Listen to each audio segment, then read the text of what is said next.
Every day advertising newspapers end up in the mailbox of my antique store, and over time they turn in a stack like this.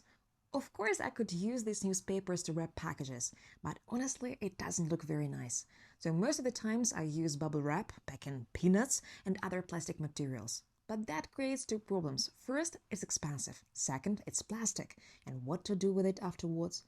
Meanwhile, the newspapers keep piling up, and for a long time I didn't know what to do.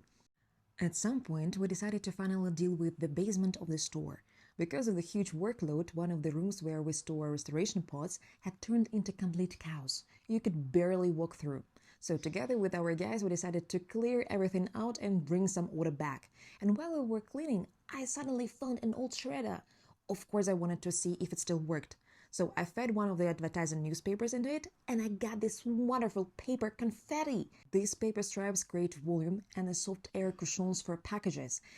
Yeah, you need a bit more of this than bubble wrap, but it actually works very well.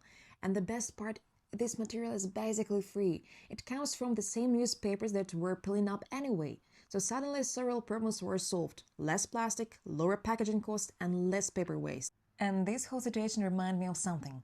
When you are stuck with a problem for a long time and can't seem to find a solution, sometimes you just need to do something unexpected and extraordinary. In my case, the solution was simply waiting down in the basement.